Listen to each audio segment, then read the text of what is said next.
can a girl like that be going out with a guy like him? I mean, she's fit, and he's not. Maybe he has a very large cock.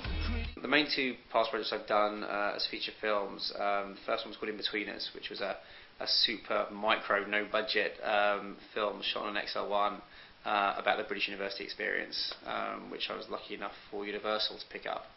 And that was in 2001. And my next feature is called Popcorn. Genie. Most of Genie. It's also kind of a teen comedy. You never kissed a girl before? Of course I've kissed a girl before. Once. And it was strange. I mean, I initially was not quite sure what I wanted to do. My first career was going to be obviously a professional footballer, which obviously didn't work out.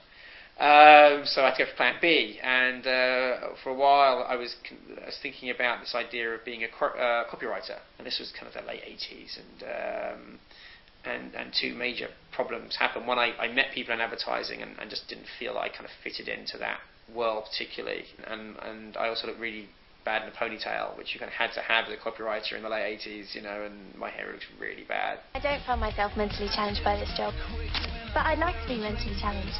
And then, I don't know, just one day, it was really strange. I mean, just sitting on a train, just sort of kicking around ideas what I wanted to do, and then, director just kind of popped into my head, and that was it. It was just at that point, that was it. I knew that was exactly what I wanted to do. It felt right. It felt like you kind of put on a suit that was exactly fitted. Welcome to Movie World! The weird thing is, I don't know what I knew about films at that time, but I knew what a director did. I mean, it's very odd for me when I speak to students and we go over what a producer does and what a director does. I don't ever remember being told what a director did, which is kind of weird. It's like, was I born with the knowledge of what a director and a producer did? You want the girl. I can get you the girl. Because perfect movie moments do exist in real life. When I was younger, I couldn't understand anybody that didn't want to be a director or want to be in the film industry. I just felt like everybody, if they really secretly could be, they'd want to be in the film industry. It's like, so I just didn't quite, oh no, I'm happy being an accountant, stroke lawyer, stroke doctor. I'm like, no, you secretly really want to be a director, don't you? I think I'm in love. Yeah, but this one's real, which means you might actually have to talk to her. When I wrote In Between Us, it wasn't so much I wanted to make a teen comedy, as I wanted to write something that I would be able to direct, in the sense that I can make something that could be shot low enough budget to still be good. And I was, I'd recently finished university, and I liked this idea of doing a film about the British university experience, because there hadn't been one. Without thinking about it, I went to university in the UK, kind of expecting the American university experience, because that's what I'd seen on the films. It wasn't a conscious thing, but when I kind of got there, you kind of realise there are no fraternities or sororities or anything like that, or any of that kind of social kind of networks. You kind of had the pub, and everyone was quite chilled, and it was just a whole different feel. I'm working across 3 projects at the moment. One is another teen comedy, which will be the end of my teen comedy period of my life.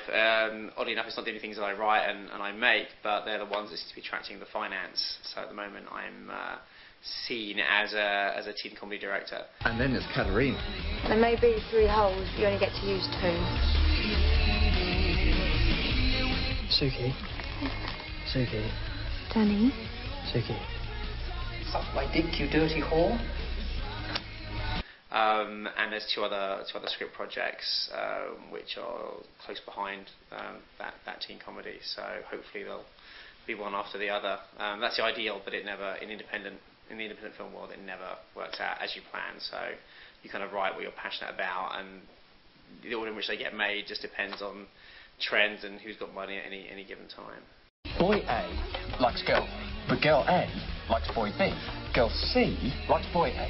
So, all you have to do is position Suki as girl C. Understand? No.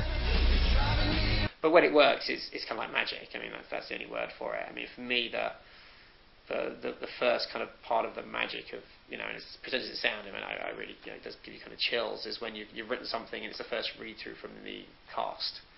Because suddenly it's gone from in your head to kind of into the real world to start with. And that's fun, and all the new creativity comes in from other people.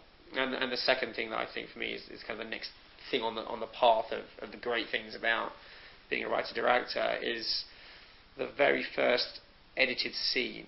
Because you've shot all the elements,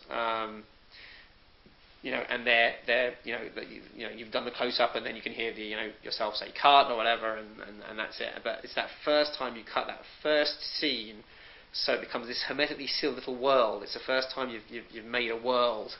So you just watch that first scene, and there's it's actually you've done you're on your basic intercutting, and it's there. And now then the rest of the film obviously is an extension of that, and then obviously it's the first screening with an audience. And you get to see what works and what doesn't work, and how they're engaging with it, and that's a great buzz. So that's just the best thing.